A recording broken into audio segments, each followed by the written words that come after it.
All right, so welcome to Computer Science 20. It's great to have you.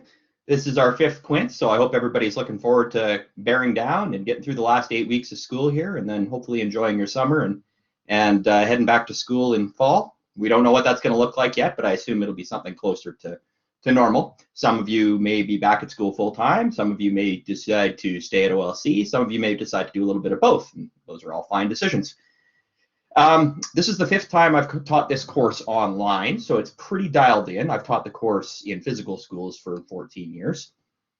And over the years, obviously, I've adapted and changed, and I'm always adding things and removing things and trying new stuff out. So, if something comes to light in your personal world that you think might be applicable and interesting in the class, don't hesitate to email me. I'm going to try to keep this initial session relatively quick. All of our live sessions are recorded, and I usually try to post them in the website in the learning modules area so everybody has easy access to them. And so yeah, anyway, sometimes I tend to drone on a bit, so I'm going to try and keep it as short as possible, hopefully a half hour. My goal today is to just give you a quick overview of the course and to do a quick navigation or to explore the navigation on our class website so that you know where everything is and how to hand things in. I suspect by this point of the school year, most of the students who are here have probably already taken at least one online class, so you're relatively familiar with it. So if some of this is review, I apologize, but there may be people that have never taken an online class, and this might be beneficial. If you have not taken an online class, if this is your first one at OLC, I strongly recommend that you go through the Blackboard tutorial. It's not very long. I think it's like 30 minutes. And it'll show you the ins and outs of the Blackboard system and how to access assignments, how to hand assignments in, how to navigate, how to check your calendar and your grades and things like that. So if you haven't done an online class yet, it's worth your time to go do that. It'll probably save you some hassle later. Computer Science 20 is an introductory course. It's a 20-level course, so technically it's a grade 11 course. There is no Computer Science 10, which means that this is the introduction to computer science, and I get students who have all different levels of experience. Some of my students have never programmed at all before, and this will be brand new to them, and that's fine. That's what we're here for. Some students may have programmed a bit, and that's great too, and some students may have a personal interest and have been coding for a long time, and that's great too. You might find some of the introductory activities not as challenging if you've got experience with Scratch, Reborg, or Python. But that doesn't mean that we can't do some sort of extended activities. If you're really ripping through the content and you want something more challenging and you're doing well and everything, just let me know. I've got some Computer Science 30 stuff that you might be interested in taking a hack at. But for all intents and purposes, this is intended to be an introductory class. That being said, it is officially a science. This counts for one of your grade 11 sciences, so there is a prerequisite. You must have Science 10 in order to earn a credit for this course. So just, if you're not sure, maybe double check, make sure you've got your Science 10. And it is a prerequisite for Computer Science 30. So these are not sort of optional classes with regard to taking the next level. You have to have Science 10. You have to have Computer Science 20 to get into Computer Science 30. So just double check your timetables and your transcripts if you're concerned about that, and shoot me an email. So it is an introductory level course, but it also is a challenging course. There's a lot of work to do. And it is really important that you follow my class calendar.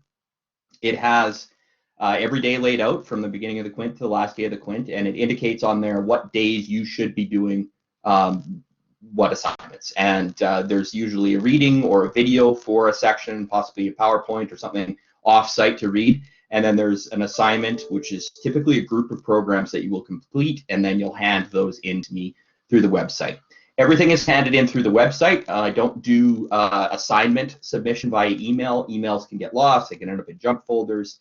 There's all sorts of potential for things to go missing. So we're going to use our Blackboard website for handing everything in.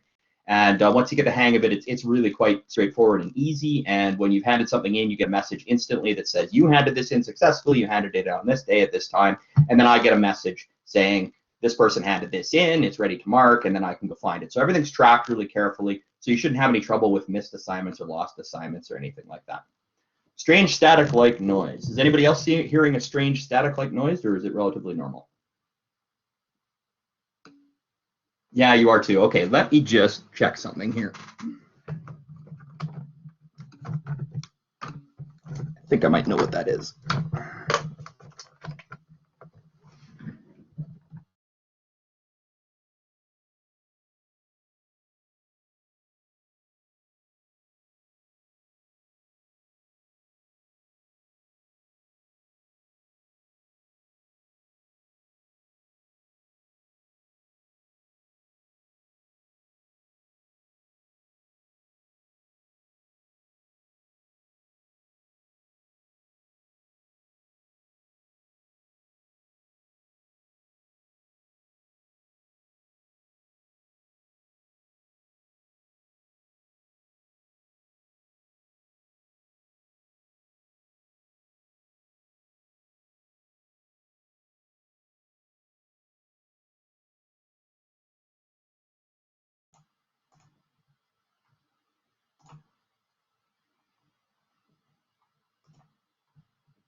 How about now?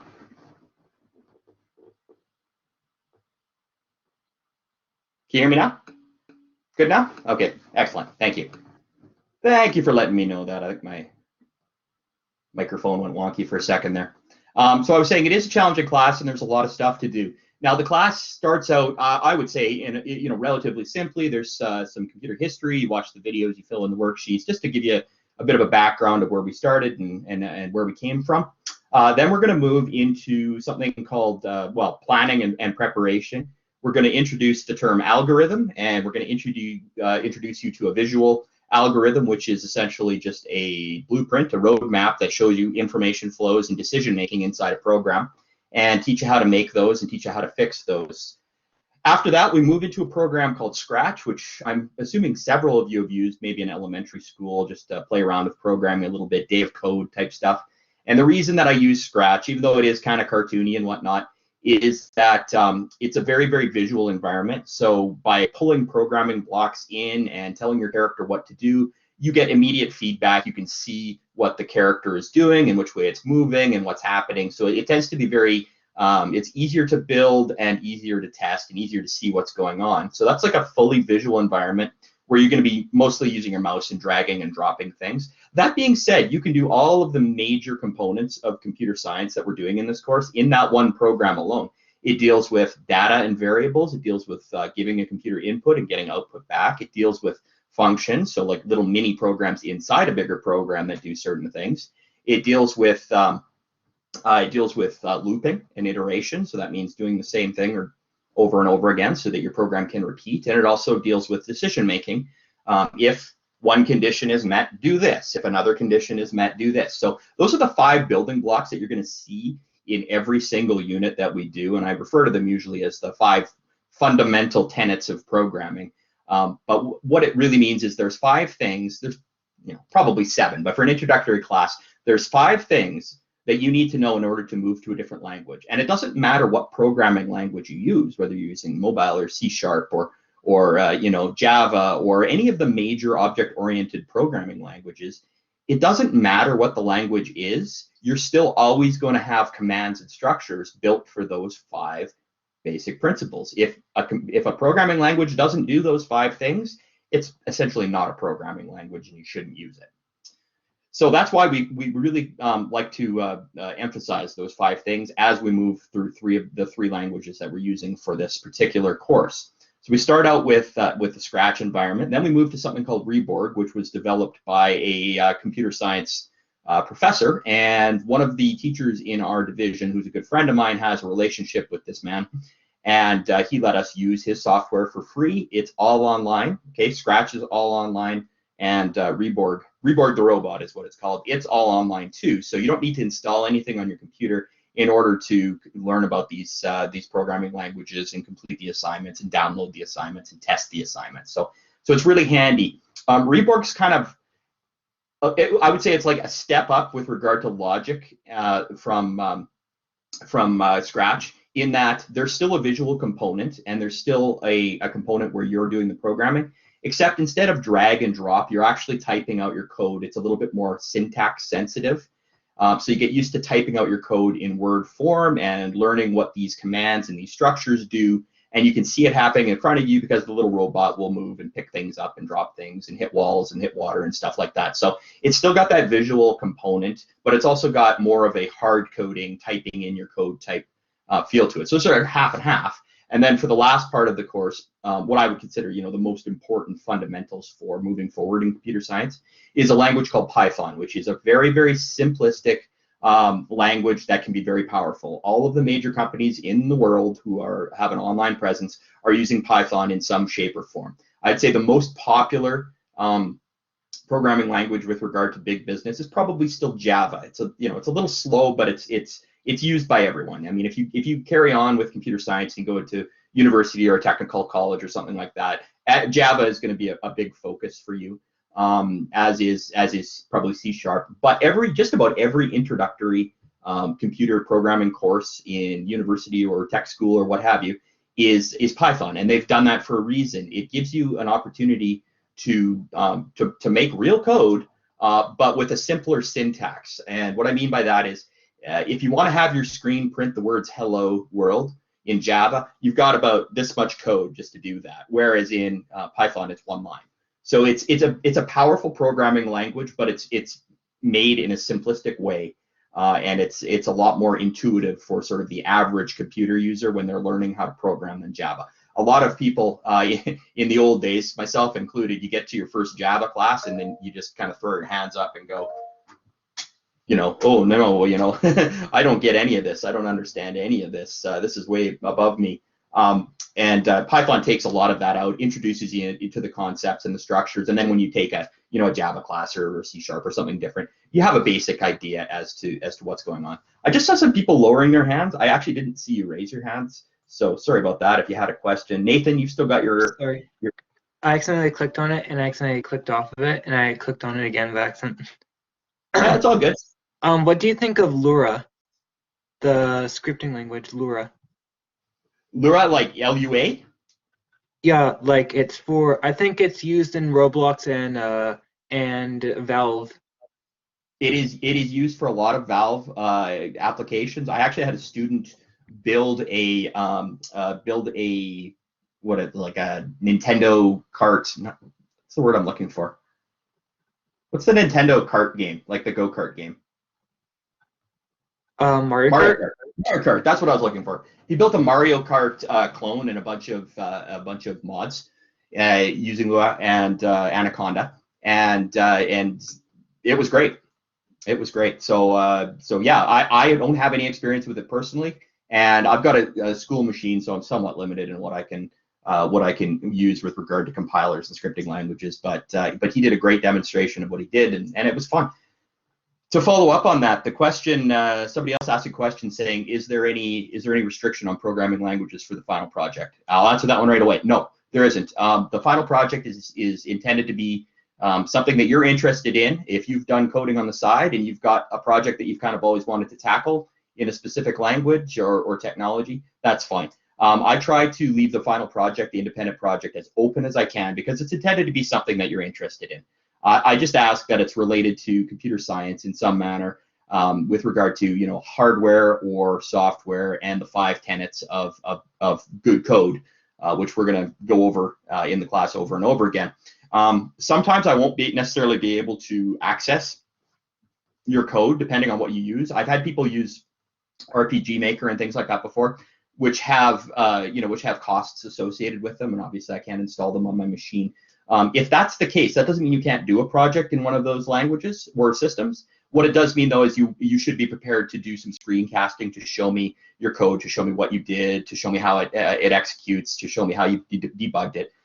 So if I'm not able to access the specific language or development environment or whatever it is you use for your final project, you just may have to provide some sort of tutorial for me to show me what you've done. Most of the time, if it's an open source or free language or something like that, I can install it and run what I need to run. But I know I had some problems with Anaconda, and so I asked the student to do a tutorial, and he did it, and it was great. I also had another student who was really into building gaming computers, gaming PCs, and he asked if he said, I'm building a PC for my cousin. Can I document the process, show you what is going on at each step, and explain the components, and take you through the process? I said, yeah, that sounds like a great idea. I don't have a whole lot of students who focus on the hardware aspect. This is mostly a programming class. But he took that and ran with it and did a wonderful job. Did a wonderful job of describing what each component was and why he chose that component over another card. Why did I choose this RX 570 video card over, a GeForce 1650? And then showed how to install it, and then showed at the end installing. Working with a BIOS and installing an operating system and testing the machine once it's built and speed, overclocking and things like that. So that was something that I'd never seen before. That was excellent. And I'll probably actually post that video in my final projects folder. I have some final project examples inside a folder for the end of the class. If you're not sure what you want to do, you can have a look at some of the things the students have done in the past, and maybe it sparks an interest in you. If you feel like you're maybe a little bit overwhelmed by some of the words we're using, Allura and Anaconda, and don't worry that you don't necessarily know what these are. I'm just responding to questions that students have asked. It's not required knowledge for the class.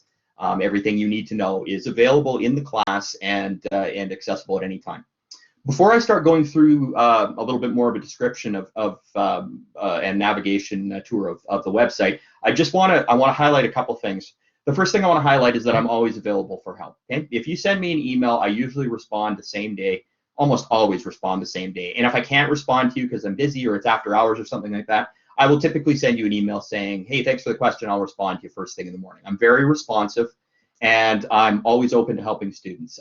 You never need to be afraid to ask questions of me, and email is typically the best way to do that. I'm also very happy if you bring questions to live sessions. Live sessions is where we do a lot of the extended learning in this course, and they are valuable, and I do understand that not everybody is as comfortable in a live environment, and that's okay with me as well. I record all of these live sessions, and I try to post them in the sections of the website where they're relevant. So if you are unable to attend because you're a part-time student, or I have adult students who work during the day, that's okay. It's better if you can attend in person, because at least there's that interaction and I can help you, sort of troubleshoot the issue step by step. But as long as you're going back and referencing the recorded versions, that's perfectly acceptable as well. If you feel like you're maybe a little light on practice with the presentations and video tutorials that I've got just in the main content areas, I can always provide you with some more examples or little brain teasers that you can use to test out your knowledge and practice your programming skills. But we do a lot of that in the live sessions as well. I'll say, I've had several questions about how to go through a dictionary item by item, so here's how we do it. So if you feel like there's the basic sort of information in the tutorials and the learning materials that I post on the website, and you need to go a little bit more in depth, or if we're reviewing for a big exam or something like that, you're definitely going to want to check out the live session recordings. I am, again, very available via email, and nobody needs to worry about contacting me. There are no stupid questions. I will do my best to help you. That being said, don't be frustrated if I don't give you the answer. It doesn't do you any good if I just respond with the answer to a question, or if I just type the code out and send it to you. Then you're not learning anything. So what I try to do is I try to provide little hints to help you move forward. If there's something that I know is covered in a video, whether it be my normal video tutorials or a live session, I will point you toward that, and I will expect that you will have gone through it. But I always want you to try to solve the problem first. And you can go off-site to solve the problem too. I often go to Stack Overflow if I've forgotten how to do something and get a little hint and move back. So there is support available both in the class, outside the class, on the web in general, people that you know, etc. But always I should be one of your key resources. So if you're struggling with a certain program and an assignment, you just send me an email and I'll try and point you in the right direction. So that's the first thing I want to say, and I can't emphasize that enough. Please let me know if you're struggling. I'm here to help everybody. The second thing I want to note, and I did spend a heck of a lot of time on this in the first live session of last semester, so I'll try to condense it down. Don't cheat, okay? Please don't cheat. No copying and pasting of code that's out on the web. When I say you can go out to the web to solve the problems or help troubleshoot issues you're having, what that means is you should go to understand the concept, and you should look at what's there and ensure that you understand it, and then build what you see there into your own code with regard to the idea is general, but the way you actually execute the code needs to be your own. There's no one right way of coding something. There's many different ways of coding and executing any given program. And I always think of code kind of like poetry. And there's certain students in the past where you could show me their code 10 years later, and I will say, oh, I know that. That looks like blank's code. And code can be a very, very personal thing. The way you do your internal commenting, the way you set up your structures, the way you name your variables, things like that. And typically it's very simple for me to find out who's cheating. I've been teaching this course long enough to know, oh, I've seen this before. I know where I've seen this, and then go to Stack Overflow or any of the major forums, Reddit, wherever I need to go and say, oh, they basically copied this line for line and just changed some variable names to make it look like they didn't copy. Don't do it. Just don't do it. It's easy to catch you. I can usually tell when somebody's copied and pasted something. And it never ends up well. It's uncomfortable for everybody because we've got to get your parents involved. We've got to get vice principal involved. It's just not it's just not healthy for you. And it becomes more important the older you get. I'm an adult. I've been adulting for a long time. And if you get, let's be honest, if you get caught copying and pasting something in high school, yeah, you'll probably get reprimanded and it'll be uncomfortable and whatnot, but that'll be the end of it.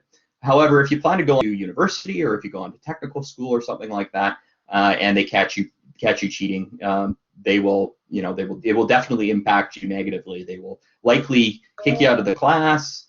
They will likely take your money for tuition and not refund it. Sometimes, if it happens multiple times, students are certainly have been expelled, and it does go on permanent records as well. Because I've heard cases of students who have applied to different universities after being removed, and the new university already knew that they had been asked to leave due to academic integrity issues. So when I refer to academic integrity, that's what I'm referring to right now. Nobody in this class needs to cheat. Sometimes you're going to feel pressure because you need to get things done or you've fallen a little bit behind. And that's the time that you should be emailing me, and I will try to help you out as best I can. But there's never a good time to copy or use other people's ideas. It's plagiarism, just as it would have been in an English class or social studies class if you're writing a report. After university, if you get caught appropriating other people's intellectual property in the professional environment, now you're talking termination, lawsuits, possible legal action, very, very, very big life-altering things. So if you get in the habit of not cheating early and just relying on resources for inspiration as opposed to stealing ideas, you'll be less likely to do it in the future when the consequences are truly horrific. Nathan, you have a question? I'm a bit confused with a certain topic about the programming industry. So my parent, so like I'm sort of specialized in Lura, but like I'm kind of an amateur. But I personally like enjoy using Lura using it in video games, and tried practicing programming through video games because it's like a physical medium where I can see things happening. And my parents keep telling me to only specialize in Python because they say it's an industry thing. And I looked up and I see like tons of programming languages too, and a bit confused in what I should be focusing on. Okay, so that's a very sort of specific to you question, and we can talk about this more later if you want. But I'll give you this advice right now. I mean, there's literally thousands of programming languages, and any human being could essentially create their own programming languages that they want. But there are ones that tend to be more important in industry, and that becomes important when you're looking at either doing higher levels of academia, if you want to work in a university lab or do research or things like that. And then there's also in professional settings, small companies, medium-sized companies, and large companies. And there are certain languages that certain industries have latched onto, and because they're fast, or they're easy to program in, or they work well with databases, or they work well with the web. And so it's not that one language will ever fit all. There's room for many different languages, and some are used more than others.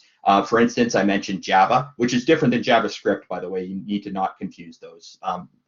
JavaScript is like a scripting / kind of web language, whereas Java is a full object-oriented programming language. They're very different things, even though they're named similarly. Anyway, Java is extremely important. You'd be hard pressed to become a sort of a qualified developer if you didn't have some experience with Java. Python is being used much.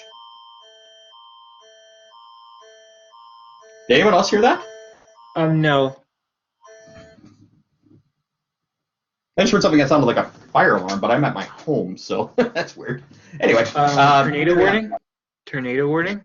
Oh, is that what it was? Yeah, it was probably my phone. I didn't got any notification. Amber alert or something. In any case, we're about to say, Java, you'd be hard pressed to work in a professional environment without having some experience with Java.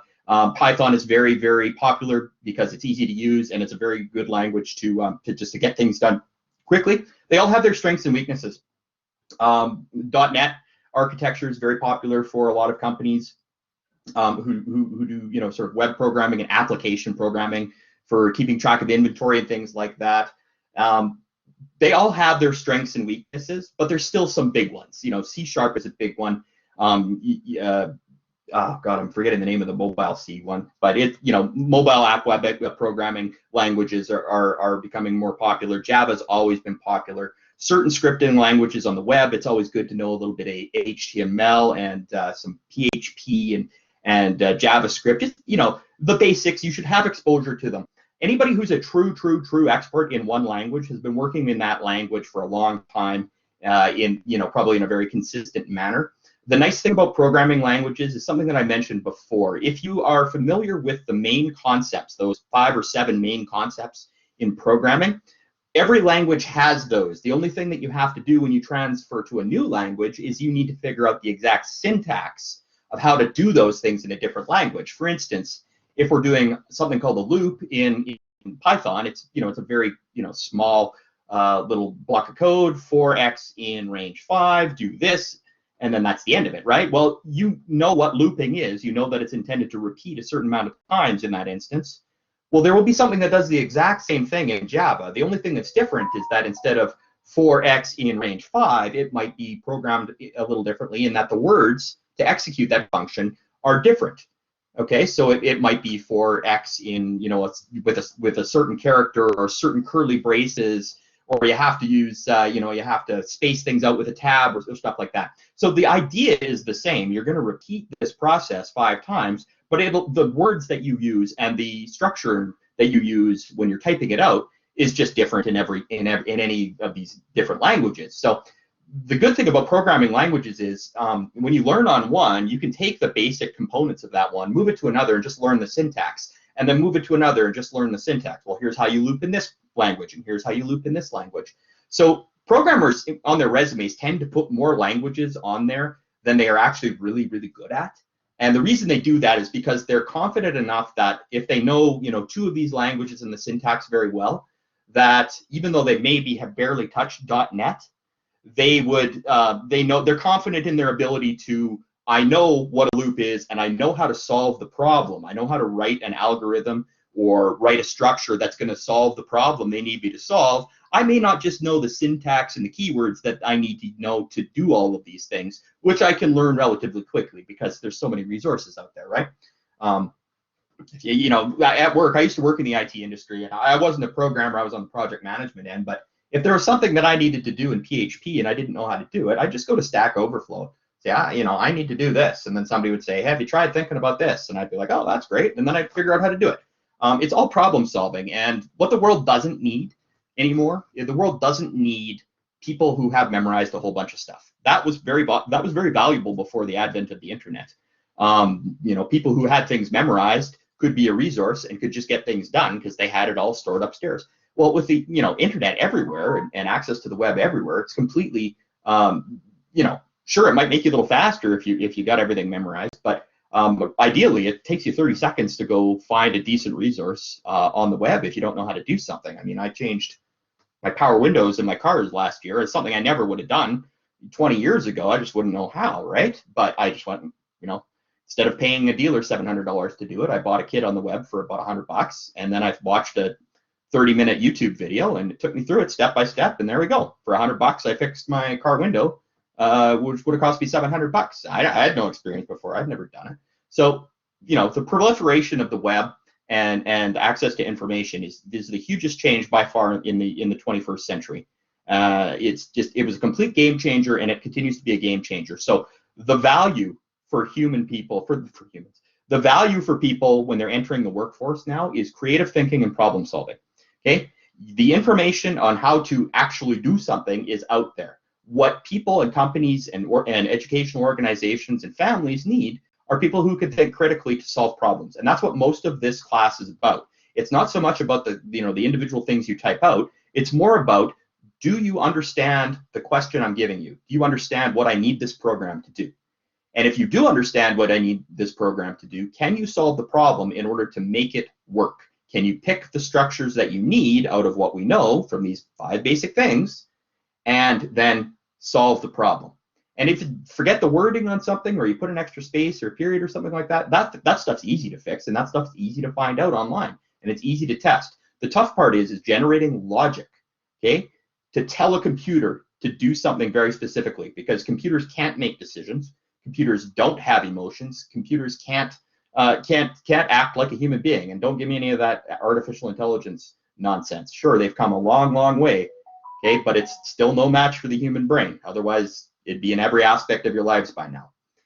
It's an ever-evolving field, and I'm sure it will evolve, but your brain and your ability to solve problems and make decisions and use past experience in order to affect future is unparalleled in the universe. So your brain and you thinking carefully and critically and solving problems and building logic for it is the most important part of this class. And frankly, it doesn't matter what subject you're talking about or what job you're talking about, people want creative problem solvers. That is where value is in industry nowadays, and this class is really good for developing that.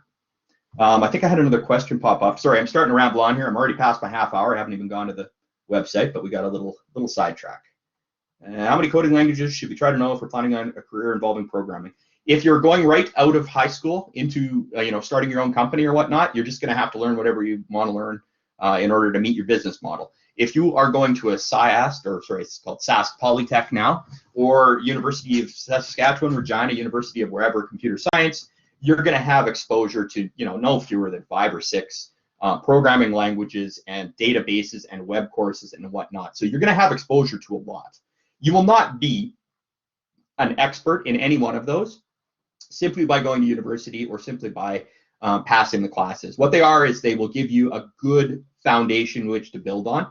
And then when you get out into industry, if you are working in a certain language, you will be exposed to it every day. You will be learning things every day, and you'll just get better, better, better, better, and be an expert eventually. Okay? And again, you don't really need to memorize things. If you do certain things every day, you'll memorize them whether you're trying to or not. If you do enough for statements and if statements and while loops, you will know how to do it. You will memorize the structure. It will come naturally to you. You won't have to try to memorize it. It will just happen because you're doing it every day. Okay? So you won't be an expert in any particular language coming out of school, I don't think. But you will become one depending where you work. And the more, it's kind of a transitory career path nowadays. People very rarely work for one IT company for their entire lives. They'll work there for 3 to 5 years, then they'll get hired on somewhere else, or get a promotion, or do a project somewhere else. And people tend to shift jobs quite a lot. And every time you go to a new company, they're going to have different ways of doing things. They're going to have different ways of storing information. They're going to have different workflow processes, and they're going to be using different languages. You just build experience. It's not something you need to be anxious about. It's something that will just happen in and of itself. If you're interested in getting into programming and you're able to get the credentials that you need, sooner or later you're going to find a company that you're really comfortable with, that you're really happy, and then they'll be happy to train you and to help you move forward, and things will happen. So you don't really need you don't need to experience a lot of anxiety about this. What should you do if you want a career, into a career working with hardware? You should play with hardware a lot. You should buy hardware components. You should find scrap hardware components. You should know basic electrical engineering knowledge. It wouldn't hurt to find a part-time job repairing computers or working in the computer section, hardware section at Best Buy or something like that. There's no replacement for experience and hands-on learning. There just isn't. The more you do something, the better you're going to get at it. That's the way it is. Okay, last thing. Sorry, these are all good questions, and I'd love answering all of them. But again, I don't want to hold you here for an hour and a half, and I'm always available via email if you have any questions for me. The last thing I want to mention is this class, the marks in this class, are very unique from any other class I've ever taught in any other subject, and my peers, my colleagues agree with me on this as well. Most classes typically have a mark structure that's based on a what's called a normal distribution curve. So this is a mathematical term, but it's not really that important.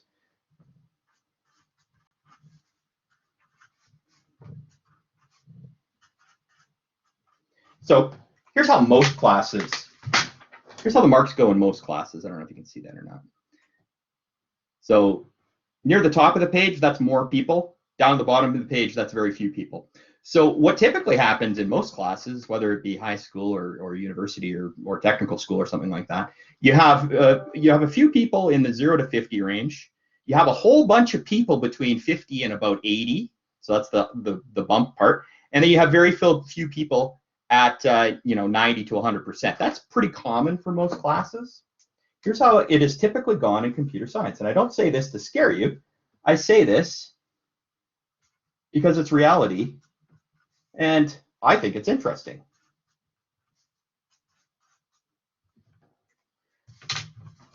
Here's how it's traditionally gone in computer science. Isn't that interesting? Last semester, I think I had 7 or 8 students that had 100% in the class. And I had a couple more that were between 90 and 100. I think I had 2 students that were between 60% and 80%. And then I had a bunch of students who didn't do work and then just couldn't pass the class because there's too much to do. So I think that's interesting, but I'm kind of a math nerd, so it's very different when you're teaching this class. There are people that do, and this is, by the way, this disregards completely people's knowledge coming into the class. This is several of those hundreds of people who had never programmed before. They're just good students, and they did what they were supposed to do on the days they were supposed to do it. They took my feedback, they improved their assignments, they studied for exams, did well, and ended up with 100%. And that's the way it's been all 5 semesters. I've got I've got a large group of students who just did really, really, really well, and then I've got a couple students who are kind of in the middle, and then I had a bunch of students who didn't engage or didn't attend live sessions or didn't do the assignments or didn't ask any questions. And that's just, that's reality. That's the way it's happened in this class. And now I want to be clear. I'm not saying this to scare anybody. If you're typically, if you're, what is he talking to me? My marks are kind of in the 50 to 70 range. Which end am I going to be on? It's totally up to you. I'm not saying this to scare you. I'm saying this because I think it's interesting. It's just the way the class has gone. But it's very clear to me that the students who are getting into that 90 to 100 range, they're just going through it logically, step by step. They're doing what they're supposed to be doing. They're making the programs, they're handing them in. And if you do that, you can get 100% in this class. If you've demonstrated everything you need to demonstrate, and you've handed everything in, and you've improved everything you can, you'll get great marks. If you fall behind, if you're not doing, watching the videos and doing the learning sessions and asking me questions or improving your code, you're not going to pass. I mean, I guess that's kind of every class. It just seems to happen a bit more often here that people kind of fall off the map. Here's some advice I gave last semester, and this is advice, by the way, that I asked the students to give to future generations. They said, stick to the calendar. They said, don't be overconfident if you're getting good marks early. I had several students that were just acing the course all the way through until we hit the big unit, which is Python, our 4th unit. And then, but they were overconfident and they weren't working, the hour to 2 hours a day that they needed to be working. And then they just got in over their heads too quickly because there's a lot to do in our last unit. Our last unit, I wouldn't say it's more difficult, conceptually speaking, but there's more stuff and it needs to be done quite often. Whereas it's more of a gentle climb to that. And then all of a sudden you've got all the basics and it's time to really go in the programming for Python. So if you're getting really good marks kind of all the way through and it feels like the class is maybe a little easy, just don't get overconfident because it does get more challenging, and it gets more challenging at the end when it's when there's final exams and stuff coming due. So I want you to move through at a pace that's comfortable for you, but also keep in mind where we need to be at the end of the class. This always comes up when I talk about this. Can I finish things early? Absolutely. I've had people finish this course with like a week, 2 weeks to spare, and got 100%. No problem with that at all. What I do have a problem with is students rushing through things, trying to get to the next things, but not doing it well. If you're getting 90s and 100s on everything, you're clearly capable of moving forward. If you are handing in a bunch of programs and then I'm handing them back and you're getting, you'll get feedback, but you're getting poor marks on them, that means you're moving too fast and you're not doing what you need to do well at this section first. So if you're doing well and you feel comfortable moving forward, you just go at the pace that works for you, and I'll make that happen on my end as well. But I would say the vast majority of people should stick to the calendar and make sure that you're doing the things you're supposed to be doing on the calendar. I make those calendars for a reason. The students who experience the most success print off the assignments sheet, which is available, and every assignment in the class, and the course calendar, and just keep it on the wall near the computer or on a clipboard or whatever. I've got mine on the wall, and every day they just go through and check. Did that, great. Move on to tomorrow, and it just helps keep organized and helps keep on track. Because if you fall behind in this class by more than I'm going to say by more than a week, it's trouble. There's too much to do in a Quint system. I try to treat you like adults wherever I can. I mean, it's a grade 11 course. You're not children.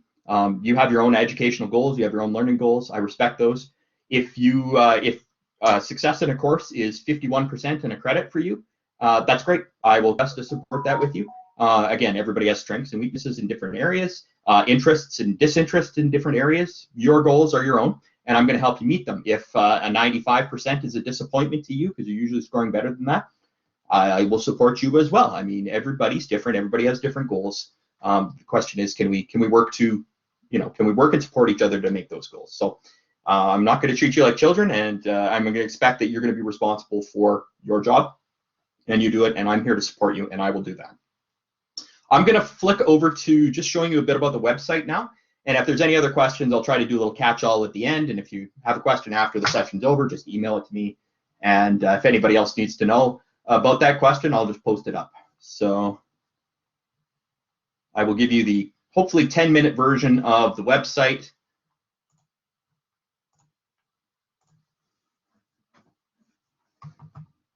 Okay, so this is our computer science website. I'm going to go into student mode. So this is what you should see when you log into the site. I've temporarily got the Start Here page set as the home page, but I will probably shift that to the announcements page at some point. I would ask you to read through this. I would ask you to watch this video. It is a Quint 2 video, but I put some Quint 5 overlays on it. If you have not done an online class and you don't know how to use Blackboard or whatnot, there's an orientation here, and I believe it probably goes to the same link. But it's about 30 minutes, and it just shows you what Blackboard is and how to hand things in and how to access materials. There's a course outline if you want to read it. There's some quick tech tips just for navigating between windows and things like that to make it easier.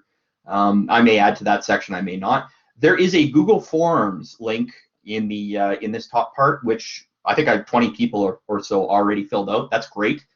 So if you haven't done so, please click on that, and it's just a kind of get to know you kind of piece. I'm sure you're used to those. So that's the Start Here area. Go through it. Probably won't take you that long if you've done online classes before. Home and announcements. I've tried to strip this down as much as I can.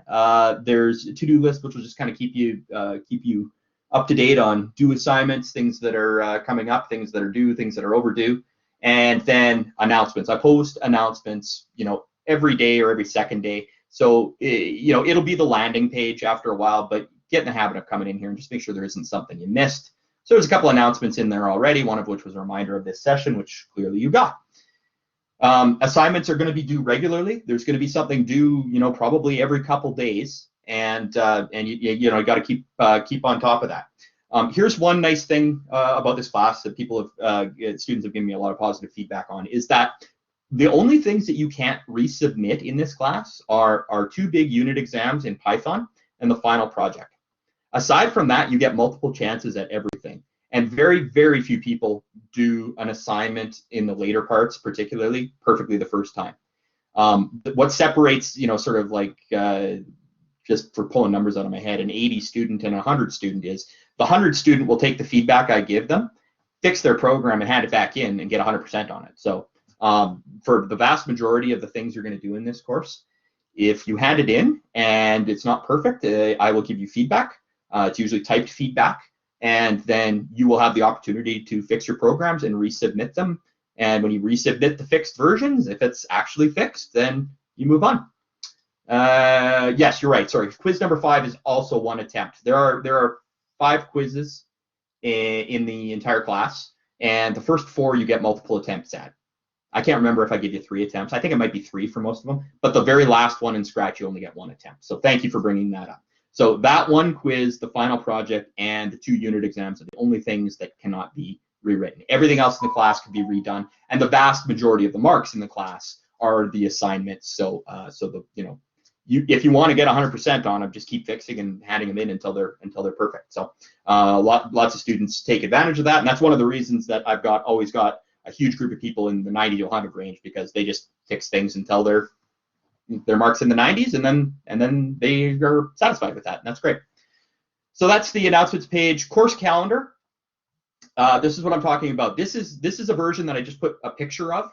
but the actual downloadable version is there as well. And this is the one that I recommend you print off and just put it on your wall and check things off as you go through them. So that's what it looks like. We are on Wednesday, right? So today I've asked you to go through the readings for 1.1, 1.2, 1.3, and then hand in assignment number 1. You don't lose marks for handing things in late, but I think logically we all know that if you aren't handing things in on time, that means you're falling behind. And if you're falling behind, it means you're gonna struggle to catch up. So keep that in mind. There's no big breaks. There's no Christmas break or no Easter break or anything like that you have to kind of catch up on things this Quint. So you're gonna have to stay current. That being said, I don't dock you marks if you hand something in late. It'll be noted as late, but I'll still take it. I'll still mark it. I'll still give it back to you, and you'll still have a chance to redo it.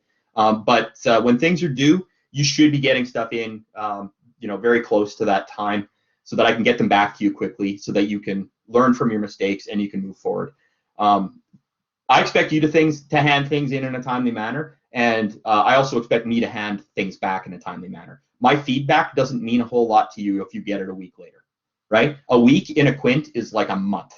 So if I take something in and it takes me a week to mark it and get it back to you, it's like me giving you a math test back a month later. It's just unacceptable.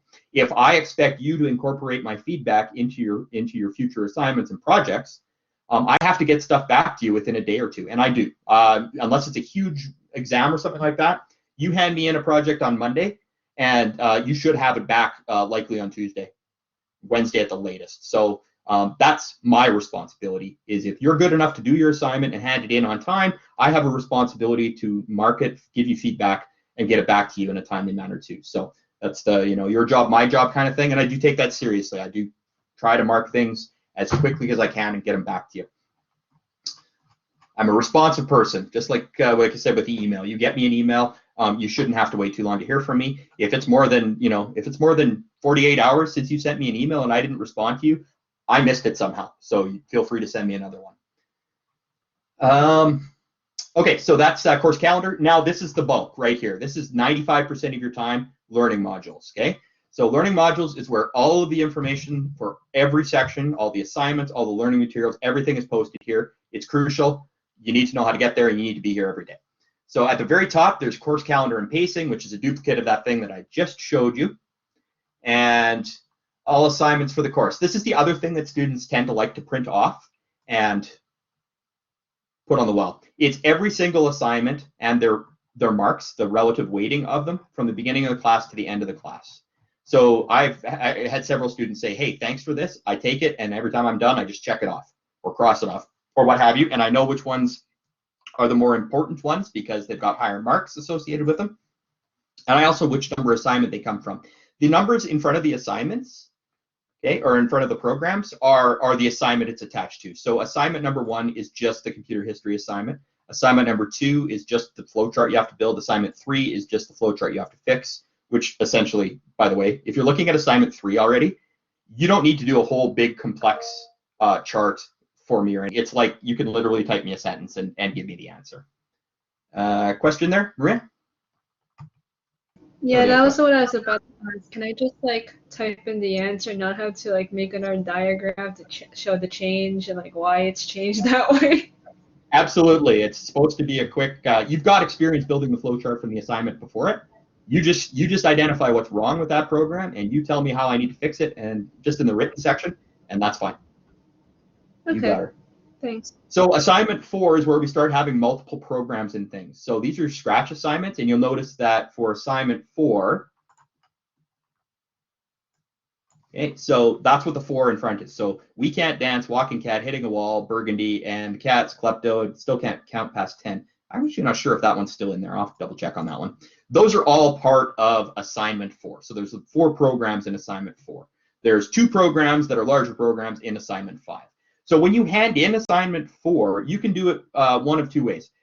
You can either grab all those files, put them into one folder, and make a zip folder of them, or a RAR, or whatever you're used to using for compressing files, and hand that one zipped folder in. Or you can just hand all of the individual programs in at once. You can hand in as many files as you want within each assignment. So you could just hand, if there's 6 files in the assignment, or 6 programs in the assignment, you can just upload 1, upload 2, upload 3, upload 4, upload 5, upload 6, and then hit submit at the bottom. I'll get all 6 of them at once. A lot of students prefer to zip things up into folders just because it takes all 6 files and packs them in one place, and it's kind of easier to deal with. I don't care how you do it. I just make sure you hand stuff in a format that I can use. If you're sending me code in an email, our email security strips out all .py files, which are Python files, which are the files we're going to be using in both Units 3 and Units 4. So you can't just email me a program and say, I'm confused on line 4 or something like that. You're literally going to have to copy your code and paste it into the email. And it's usually not a big deal. Literally copy and paste into the email and say, I'm struggling with this. Just because if you try to send me a Python file, it just strips the file out, and I don't get it at all. And I have to send you back an email saying copy your code, paste your code. So just letting you know that ahead of time. These ones are all the Reborg stuff. They're done in steps. So it just obviously it starts you out with easy little problem solving, and then it gets to much more complex problem solving at the end. So there's the first 5 steps are all part of assignment 6, and then step 6 to 10 is in assignment 7. I think I've gone through this enough. There's a brief description of some of these on here, but the bigger description is always going to be in the assignment. Read the assignments over carefully. I'm very, very specific. I always give you examples of what the input should be and what the output should be, and you need to match those up. If there's something you need to know for that assignment, I have given it to you in that assignment, so just make sure you read it carefully, okay? So again, that's something that is typically helpful for students to print off just to help keep track. You get free software, and this is not just for this class. If you're an online student, you get free copies of Microsoft Office, and obviously you've been using Google probably for most of your school career. So yeah, you have access to Google Docs and Sheets and slides and stuff like that. Not every student knows that you also have access to all the Microsoft programs, Word, Excel, Access, PowerPoint, etc. You can even download them and install them on your home machine. So that's just that section there is to let you know that. Most people are in Module 1. Everything is sequential, top to bottom, okay? And they have a table of contents in each one. So when you go to section 1, you should literally start at 1.1. It says go to the start here page. If you already did that, that's great. Go to 1.2. What is computer science? Okay, I've got a Prezi built for that. It's just an overview. And then there is the computer history section, which has the 3 videos that you need to watch while you are filling out the worksheets, which are linked right here. Okay. Now I'm just going to very quickly go over how you ham things in case I've got students that have not done online learning before. So let's just say that I have completed my assignment number 1, and there's 3 files, and I want to hand them in. Okay, so this is an assignment. At the bottom, there is assignment submission. So there's write submission, which will give you a little text box that you can type stuff in. Generally, you don't need to use that. I ask you to include your Scratch usernames when you hand in the Scratch assignments. And as Maria just asked, for assignment number 3, if you know the answer, you can just type the answer in there. But most of the time, you'll be attaching files. So to attach files, it's right below it, attach files. And then there's comments if you need to give me comments. In order to attach files, you can either, if you're using a cloud service, which most students aren't, like one Dropbox or OneDrive or Google Drive or something, you can use that. That's fine. You won't use the middle one at all. Most people just save files on their computer and upload them to me this way. So you click browse local files. Let's say there's 3 things that you need to hand in, and I'm just going to say these 3 PDFs right here. For if you click and then hold down your either Control key or Shift key, you can click multiple ones at the same time. So you see how I've got those 3 highlighted. Then I go to open, and then you'll notice that all 3 of those are in there. You can also do it one at a time. So I can go and add a 4th one now. You just go back to browse local files, pick the next file you want to hand in, hit open. Okay, so there would be 1, 2, 3, 4 files that I'm including in this assignment. And then at the bottom, you hit submit. Make sure you hit submit at the bottom. If you don't hit that final submit, I don't get it. Okay, when you do hand something in properly, it's going to give you a message after it's done kind of downloading it and whatnot. Hopefully that doesn't take too long. I don't even know what files I put in there, so they might be huge. But anyway, as soon as it's done processing, you get a message saying assignment successfully submitted, date and time, and then I get a message on my end that there's stuff to mark. So that is how you hand things in. I think I put like a 3 terabyte file in there or something because it's taking its sweet time. Maria, question? Yeah, I'm kind of having some issues, like trying to set an assignment for the flowchart, one of the introduction ones from eDrawMax, like the website you suggested. The file code won't open for some reason. I've been trying for a while. I tried changing it to a PDF. that might work, but like there's all like these like sticker logos that I kind of don't want in there, Yeah, and I'm sure. not really Okay. sure Well, how to do it. you and I can troubleshoot that So one for sure. That's not an issue.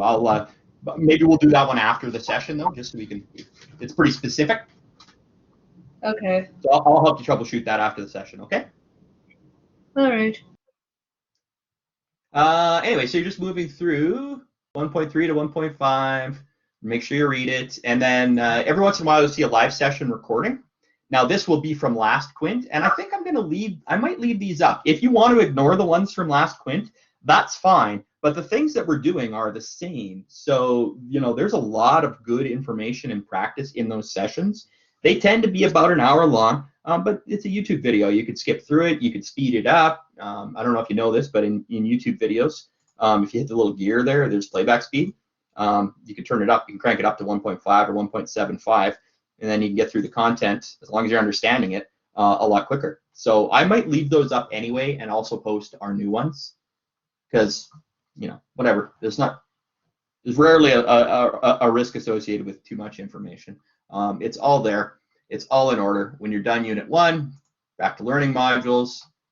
Okay, then Module 2, which is our introduction to Scratch. It's just, you got to read through the things and you got to go through it in order. I mean, a lot of the questions that I get asked, and I encourage you to ask questions via email, but probably like 90% of them, if you just, go back and read it, it's there. And if it's not there and you tell me that, I will put it there for the next person. So don't be afraid to ask questions, but please do read the things I put up here. It'll answer a lot of your questions ahead of time, and usually it's pretty well laid out. So go through it in order. That's learning modules. We have two big exams in this class, and they count for 20% of the course. They're both in Python. They both have two components. They have a theory component, which is mostly multiple choice and short answer, and then they have a practical component where I will give you programs or problems, and you need to build programs to solve those problems.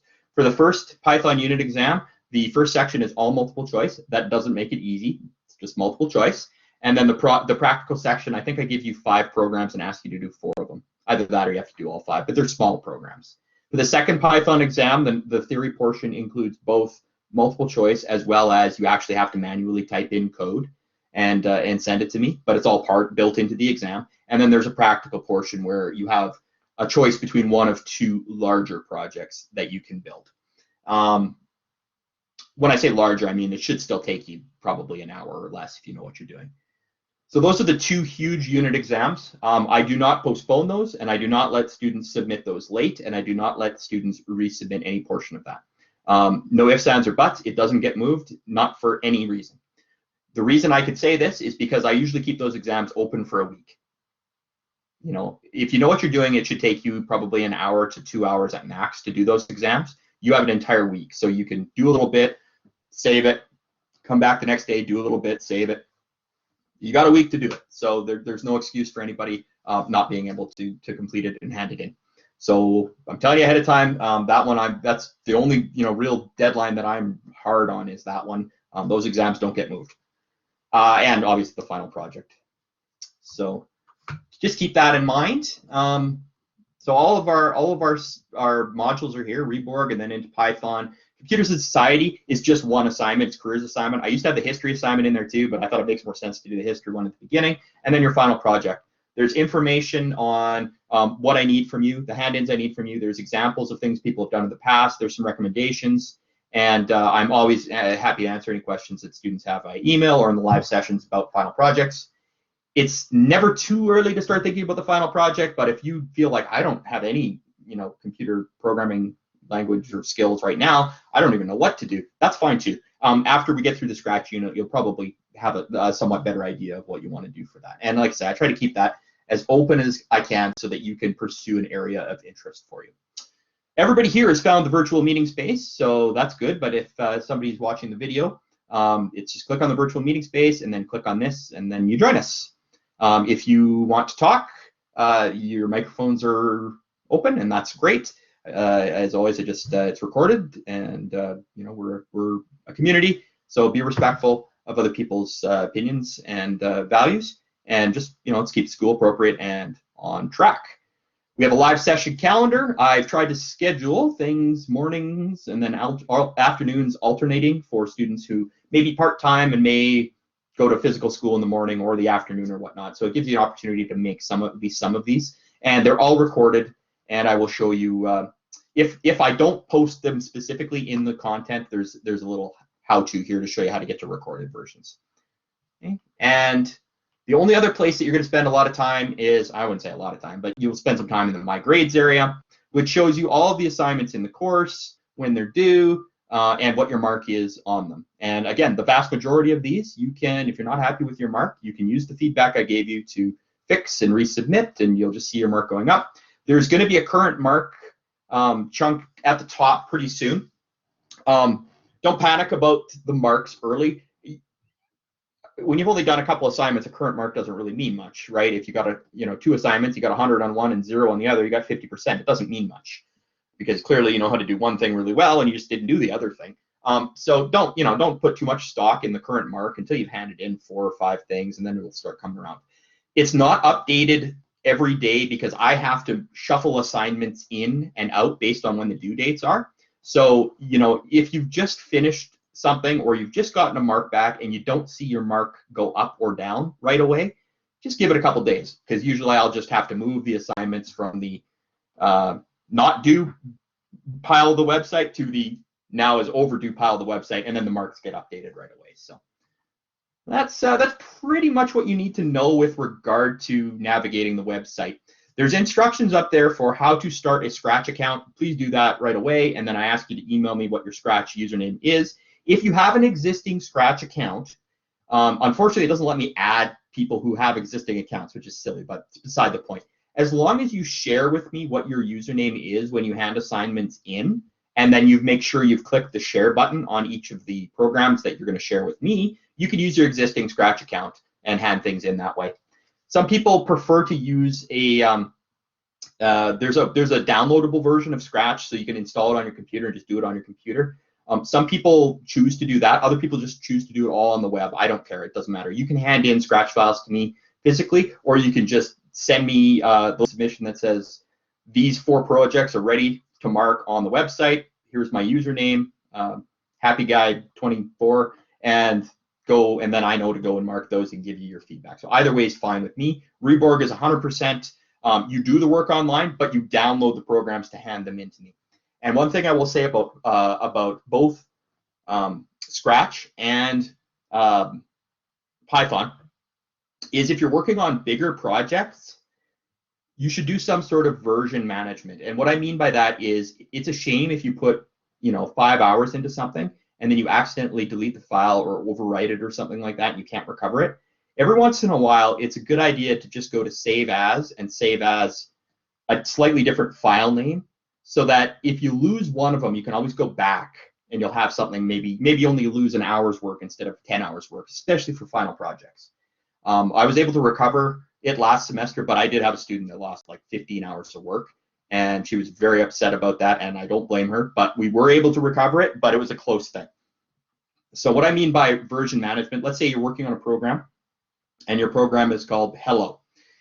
You might work for the day or the hour or whatever and call it Hello, and you might work the next day and save it as Hello again. By the 3rd day, if you put like 2 or 3 hours into it, you might want to save a copy of it called Hello 1, and then keep working with Hello 1, Hello 1. And then if you do it for a 5th day, maybe it's Hello 2, and then save as Hello 2. So if you ever lost the file Hello 2, you could go back to Hello 1 and you maybe only lost a couple hours work instead of the whole thing. It's called version management or release management.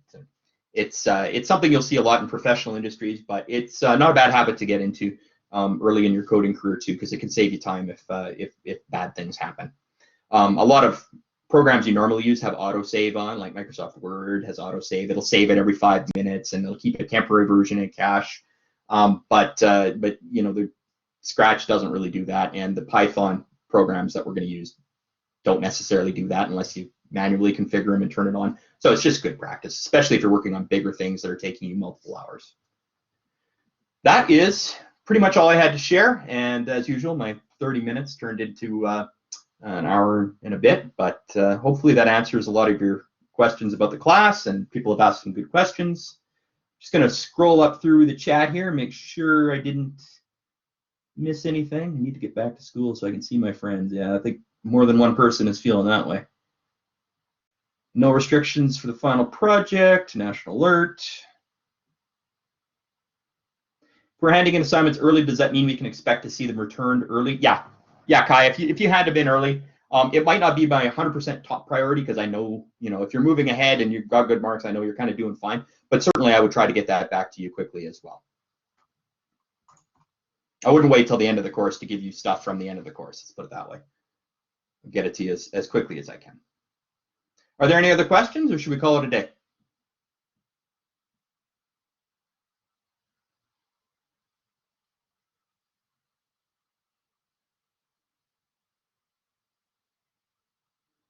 All right, not seeing or hearing anything, so good luck. Go through the website carefully. Like I said, if you want to complete this course 100% on your own without ever talking to me, that's fine. The material is there. Some people do that, and that's great. If you want more of my time, I'll see you in the live sessions. You'll be emailing me. It all depends on the way you work and what you're comfortable with and what your success recipe is. So you be you, but get your stuff done. And if you're doing your job and asking for help if you need it, then you should be able to earn a credit and possibly a really great grade in this course.